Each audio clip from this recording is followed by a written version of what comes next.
मालवण तालुक्यात कालावल खाडी पात्रात हडी पाणखोल बेट परिसरात तसंच आजूबाजूला मोठ्या प्रमाणात अनधिकृत वाळू उपसा सुरू आहे। बेट खचून धोकादायक बनलंय। तसंच वाळू उपसा करणारे कामगार सुद्धा धिंगाणा घालत असतात। महिला वर्ग असुरक्षित बनलाय।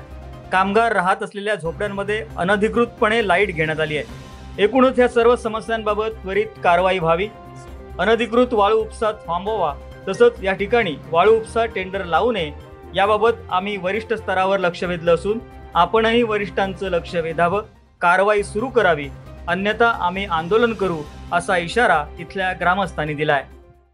आम्ही अडीअडची ग्रामस्थ महिला कालावल अनधिकृत वाळू उपसा होत आहे। वारंवार तक्रारी करून त्याच्यावर कारवाई काय होत नसल्यामुळे जास्त करून भैया आहे चोऱ्यांनी वाळू काढतात तिथे ठेकेदार आणि एका बोटीवरती 15 भैया असे मिळून 25 ते 35 होड्या आहेत। त्यावरती 35 होड्यावरती 15 प्रमाणे भैया किती होतात त्यांची दहशत भरपूर वाढलेली आहे। परत भरधाव ट्रक जातात तिथे महिलांवर अत्याचार होण्याची शक्यता आहे। मग त्याच्यावर कारवाई शासन करत नाही। त्यामुळे आम्ही आज तहसील कार्यालयामध्ये निवेदन देण्यात आलं आहे। त्याच्यावरती काही योग्य ती कारवाई झाली पाहिजे।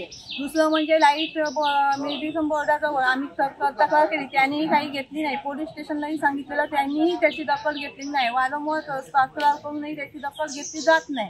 त्यामुळे जर आज आम्ही निवेदन देऊन तक्रार न्याय नाही मिळाला तर आम्ही उपोषणाला बसणार, हा आमचा ठाम निर्णय आहे। आणि दुसरं म्हणजे लाईटीचे चोऱ्यांनी सर्वसामान्य लाईट बिल भरलं नाही तर त्यांचे मीटर कापायला येतात। मग आता हे चोऱ्यांनी हुक टाकून जर लाईटी वापरतात त्याच्यावरती कारवाई काय नाही होत। मी काल जाऊन त्या लाईटी बोर्डाजवळ पण मी निवेदन दिलेलं आहे, अर्ज दिलाय, तरी अजूनही त्याच्यावरती काही कारवाई झाली नाही।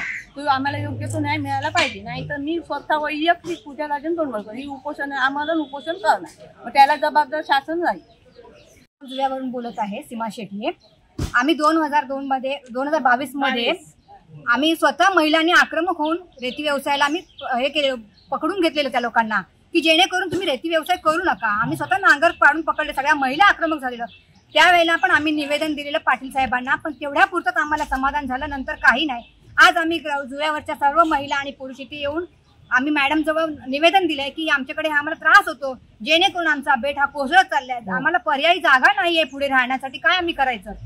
आणि आमचं सर्व काही आमचं जुव्यावरतीच आहे, आमचं शेती व्यवसाय, आमचं माठ बागायत आमचा जुव्यावर आहे। ते सोडून आम्ही कुठे जाणार आणि आम्ही काय खाणार आणि कुठे राहणार, हाच शासनाने आमच्यावर योग्य तो उपचार करून निर्णय द्यावा, हीच आम्हाला म्हणणं आमचं सगळ्यांचं। आमच्या घरात पाणी जातं आता, आमचं घर पूर्ण सकल झालंय पाण्याच्या भागात राहून, पाण्याची लाट नदीला गेली आमची पुरी अर्धी। आम्ही काय करणार आम्ही, आम्हाला काय शासनाची मदत नाही, काय करणार आम्ही, आम्हाला न्याय द्या बस, आम्हाला न्याय पाहिजे फक्त बस। जर आम्हाला न्याय मिळाला तर आम्ही परत उपोषणाला बसू, ही आमची विनंती आहे।